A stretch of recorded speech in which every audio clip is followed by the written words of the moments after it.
ఏందండి మీరు కళ్ళు షాపా? కళ్ళు ఏంటి తాటికల్లా ఈతకల్లా? ఈత కళ్ళు. ఎక్కడి నుంచి వచ్చారు మీరు? ఇక్కడ అంటే మీ సొంత ఊరు ఏ ఊరు? సొంతూరు రొంపుతొడ్ల. అంటే ఇక్కడ ఎన్ని చెట్లు ఉన్నాయి మీకు? బాగానే ఉన్నాయి ఇవన్నీ. మరి తెలంగాణ భాష మాట్లాడుతున్నారు? మేమా తెలంగాణ. తెలంగాణనా? ఏ ఊరు? నల్గొండ. నల్గొండ జిల్లా. అయితే ఇక్కడికి కళ్ళు తీసుకోవడానికి వచ్చారు. రోజు ఎన్ని చెక్కులు పోస్తారు? మేమా 10 చెట్లు. 10 చెట్లు. ఎంత వస్తాయి రోజుకి? రోజుకి ఎంత వస్తాయి? రోజుకి 20 లీటర్లు 30 లీటర్లు వస్తాయి. 20 లీటర్లు 30 లీటర్లు.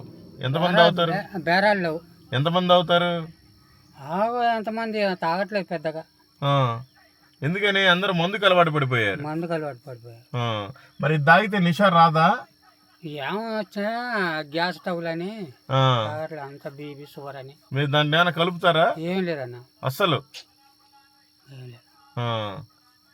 సరే, ఏమైనా చదువుకున్నారా? చదువుకోలే. అస్సలు చదువుకోలేదా? సరే, ఇంటి దగ్గర పిల్లలతో చదివించుకోండి. మంచి మాటలు, దేవుడి మాటలు. ఇదిగో చూడండి, మీరు ఏ కులమైనా ఏ మతమైనా నిజమైన దేవుడు యేసుక్రీస్తే.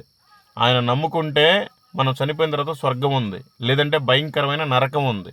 ఈ లోకంలో నువ్వు కళ్ళు అమ్మటం చాలా తప్పు. ఎందుకంటే నీ వృత్తి కావచ్చు. అవునులే, మీ వృత్తి అదే కాదనట్లేదు. కానీ దాంట్లో కెమికల్ అది ఇది పొడి కలపడం వల్ల ఆరోగ్యాలు పాడైపోతున్నాయి. దానికి ప్రజలంతా బానిసలు అయిపోతున్నారు. అవి కలపకుండా ఏదో నీతి న్యాయంగా చేసుకుంటే మంచిదే, కానీ అయినా అది మానవుడి మైండ్ సెట్ని మారుస్తుంది కదా. అందుకని దేవుడు మనకి మంచి జ్ఞానాన్ని పెట్టాడు. నువ్వేమో ఆ పొడి జల్లి జ్ఞానాన్ని మారుస్తున్నావు. మరి జనాలంతా బానిసలు అవ్వట్లేదా తాగి? కళ్ళు తాగి తాగట్లే జాలక మందుకి అలవాటు పడతారు. సరేలే, ఏది ఏమైనా నీకు సత్యం తెలిసినప్పుడు నీకు అన్ని అర్థమవుతాయి. ఆ చదువుకో, నీకు తెలిసిద్ది. దేవుడు నిన్ను నీ కుటుంబాన్ని దీవించి ఆశీర్వదించును గాక. దానికంటే ముందు నీకు మంచి రక్షణ కలుగు చేయను గాక. ఆమేన్.